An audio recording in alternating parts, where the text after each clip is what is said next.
bonjour à tous, c'est Médor35 et on se retrouve pour un nouvel épisode de For My Tape. Alors sachez que cet épisode est tourné plus en avance que d'habitude, oui, parce que le jour justement où je diffuse d'habitude, bah, je ne suis pas là, donc forcément c'est pour ça, si jamais je loupe quelque chose, bah tant pis, c'est pas grave. En tout cas cette semaine, on va s'attaquer à un album d'un artiste qui est... Et donc qui est en plus... un abonné et en plus abonné à mon Twitter. Il s'agit de Lazerpunk avec son album Death and Glory qui est sorti justement pour conclure le mois de janvier puisqu'il est sorti le 31 janvier justement. Alors de quoi se compose cet album? Bon, déjà on peut voir qu'il est composé de 11 pistes, donc il faut savoir que chaque piste est indépendante les unes des autres. Ah oui, each track is very different and are independent. Sorry for my bad English. Et on va parler surtout maintenant des 4 premières pistes, parce que pourquoi? Parce que j'ai pas envie de vous spoiler, tout simplement, les autres pistes, comme ça je vous laisserai les écouter tranquillement derrière.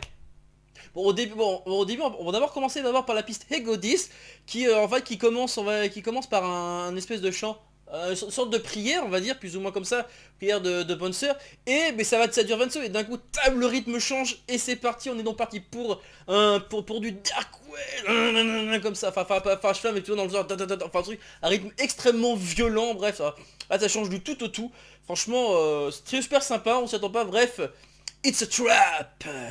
Bref, c'est le terme à employer pour cette première piste. Bon, la seconde piste s'agit de Speed Racer, qui est en plus une collaboration avec un artiste qui s'appelle Quixotix. Voilà, ça y est, j'ai bon. Si voilà, dites-vous que ça fait 3 fois que je le fais, c'est raccord parce que sinon j'arrive pas à le prononcer. En tout cas, il faut savoir que cette piste, elle va plutôt chercher du côté du outrun au niveau plutôt parce que c'est une course poursuite tout simplement.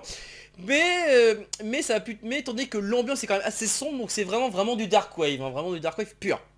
On va s'attaquer maintenant à la troisième piste. Il s'agit de Digital Demon. Avec par contre la collaboration, quand j'ai vu Daniel Deluxe, j'ai fait waouh. Et le pire dans tout ça, c'est que my first hallucination, for me, the hallucination of these tracks, it's a hallucination of video game D-Sync. Oui, D-Sync, vous savez, le jeu vidéo dont Daniel Deluxe a fait la bande son, et franchement c'est Original Soundtrack of Video Game D-Sync.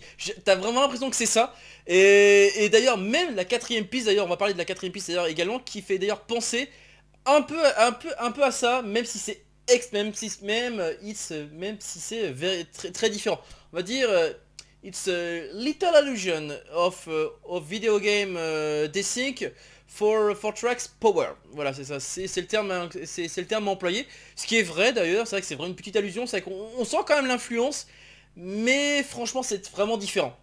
Voilà, c'est tout ce que j'avais à dire sur cet album. Je vais pas vous en dire plus non plus parce que je vais pas non plus trop vous spoiler. En tout cas, ça mérite un petit pouce et surtout, c'est un album qui mérite, en tout cas je vais dire une chose, d'être sur ce support là. Enfin bref, il mérite d'être en support physique, vraiment, tout simplement, voilà. Voilà, l'émission est maintenant terminée, j'espère que ça vous a plu. N'hésitez pas, si vous désirez me suivre, il y a les réseaux sociaux, que ce soit Twitter ou Facebook, et surtout si vous désirez me parler en vocal, il y a le Discord disponible en description de l'épisode ou en haut de la chaîne YouTube. Voilà, sur ce je vous laisse et je vous dis donc à la prochaine, ciao.